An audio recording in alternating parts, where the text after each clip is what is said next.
Okay, so we always keep an eye on what you, our listeners, are talking about, and there's been quite a buzz around Pi Network lately and its price action.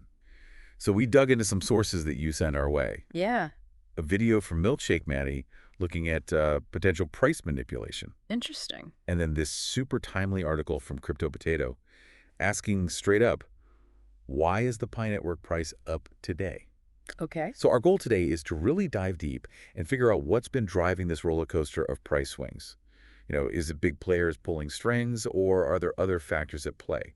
We'll be looking closely at both of these sources to see what we can uncover. Yeah, sounds good. Let's break it down. All right, so first things first, we got to address the elephant in the room. The price of pi has been all over the place. Sure. Crypto Potato lays it out pretty clearly. They say there's been a huge drop, like around 70% just in the last month alone. Wow, that's a significant dip. Yeah, and they even point out this recent low of 54 cents. Oh, wow. Quite a difference from when it was around $3 back in February. Yeah. Yeah, that's not that long ago to see such a drastic change. Right. It really makes you wonder what's going on.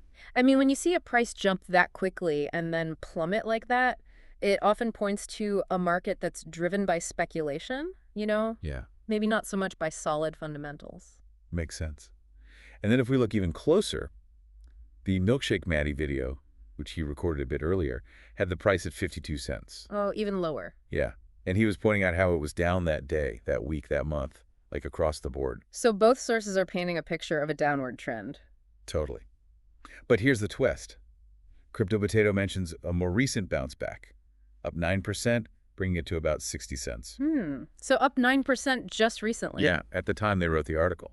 So Yeah. it's enough to make anyone's head spin trying to keep up. And that recent jump is really what Crypto Potato is trying to get at. Is it a real change in direction or just a temporary thing? That's the million-dollar question. Uh. And that's where the Milkshake Matty video comes in with this fascinating angle of potential whale manipulation. Ah, okay. So he's diving into the possibility of market manipulation. Exactly. He's talking about these big players, the whales, who might be deliberately messing with the price. Interesting concept. Yeah, and he brings in observations from this article by someone called NTF Charisma, Okay. basically saying these whales might be using their huge holdings to influence a price. Right. So their buying and selling power can really impact things. Absolutely. Yeah. What I found really insightful was their look into the order book. Oh, yeah, the order book. It shows you all the buy and sell orders that are out there. So imagine you're looking at this order book and you see a bunch of small buy orders, Okay. but then you have these like massive sell orders ranging from 2,000 to 20,000 pi. Wow. So a few big players are really dominating the sell side. Exactly. It kind of makes you think, don't you think? Yeah, it definitely raises some eyebrows about who controls the market. And the video digs into why these whales might do this. One idea is that they're testing the waters, seeing how low the price can go before people start buying like crazy. Right, kind of testing the support levels. Exactly. Or they might be trying to scoop up more pie at a cheaper price. Ah, so by driving the price down, they can buy more for themselves. Right. It's a classic move in markets where a few big players have a lot of control. Makes sense. Create some panic and then buy the dip. Yeah. And then there's this other tactic they mentioned called spoofing. Spoofing. Have you ever heard of that? I'm not sure. Fill me in. Okay, so picture this. Someone places a huge order to buy pie, Okay. right?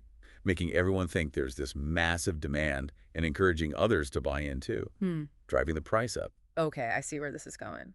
But then right before the order goes through, they cancel it.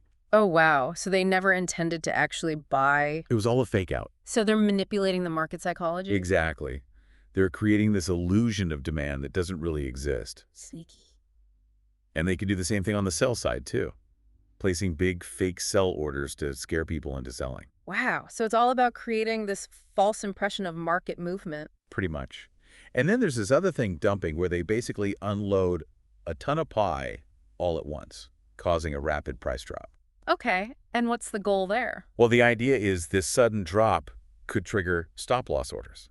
Oh, right. Stop loss orders. Those are instructions you give to an exchange to automatically sell your assets if the price hits a certain point, Right. to limit your losses. Yeah. Yeah, I know those. But the video suggests these whales might be counting on these stop-loss orders being triggered. So they're taking advantage of people's automated sell orders. Right. It creates even more downward pressure, and then they can buy back in at an even lower price. It sounds like a risky but potentially lucrative strategy if you can pull it off. Yeah, and the video points out that these tactics aren't unique to Pi. It's something that's been observed in the wider crypto world, even with bigger coins like Bitcoin. So it's not just a pie problem, it's more of a crypto market problem. It seems that way. Yeah. And Milkshake Matty himself seems pretty convinced that there's at least some manipulation going on. He believes it's happening. Yeah, and he even says that he thinks pi is actually undervalued right now. So he's saying the price is artificially low because of these whales. That's his take. But then we have the Crypto Potato article, which offers another explanation for that recent price jump, remember? Yeah, the one that brought the price up to like 60 cents? Right. They bring up this idea of a dead cat bounce. A dead cat bounce. What's that? It's basically this temporary recovery in an asset's price after it's had a major decline.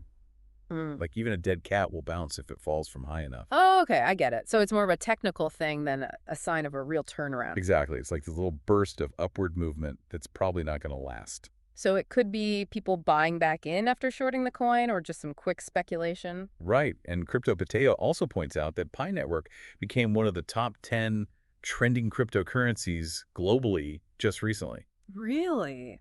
Wow, that's huge. Yeah, according to CoinGecko, it even surpassed Bitcoin and some other major altcoins in terms of how much people were talking about it and searching for it. So there's definitely a surge in interest in Pi. For sure.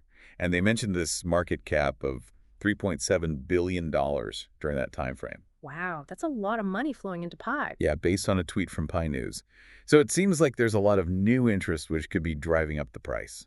Right, so we have these two opposing forces potentially at play. The whales pushing the price down and this new wave of interest pushing it up. It's like a tug of war. Makes you wonder who's going to win in the end. Right. So for our listeners out there who are trying to make sense of all this, what are the key takeaways from these two different perspectives? Well, I think both sources offer some valuable insights. First off, NTF Charisma's advice, which Milkshake Matty really emphasizes, is to not just focus on the price. Right. Look beyond the numbers. Exactly. Go deeper and check out the live order book and the trading volumes. That'll give you a much clearer picture of the actual buying and selling pressure happening. It's like looking under the hood, you know? Exactly. Don't just rely on the price chart alone. And then Milkshake Matty's point about not letting emotions control your trading decisions. That's crucial. Especially in a market as volatile as crypto. Right. It's easy to get caught up in the hype or panic when the price is swinging wildly. You got to stay level-headed and stick to your plan. Absolutely.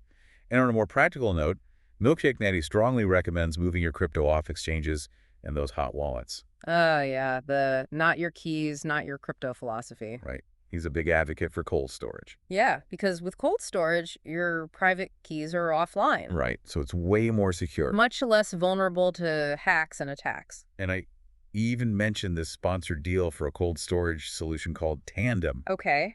Even gave a discount to Milkshake Matty for anyone interested. So he's putting his money where his mouth is? Yeah, he's all about security. Yeah. So to sum it all up, we've got this interesting situation. One side, we've got these whales who might be manipulating the price downwards. Potentially to buy more for themselves. And on the other side, we've got this new wave of interest potentially driving the price up. Like a dead cat bounce, maybe? It's a complex picture for sure. Yeah, the Pi Network's price journey has been anything but predictable. Definitely not for the faint of heart. Yeah, So this brings up an interesting thought for our listeners, what's that? When we see those patterns in the order book, the big sell orders outweighing the small buy orders, Right. is it always a sign of manipulation? That's a good question. Or could it just be how a market naturally behaves when you have people with different levels of confidence and different strategies? Like some people might be taking profits after the initial hype. Right? While others are just getting started. It's an interesting point. Makes you think about the bigger picture, The long-term vision for Pi. Yeah, beyond just the day-to-day price fluctuations. Because it's something to ponder for sure. Food for thought for our listeners as they navigate the world of Pi Network. Yeah, definitely a lot to consider. All right, well, that wraps up our deep dive into Pi Network today. Thanks for tuning in. Always a pleasure. And be sure to keep those sources coming. We love hearing what you're curious about. Yeah, keep them coming. We'll see you next time. See you later.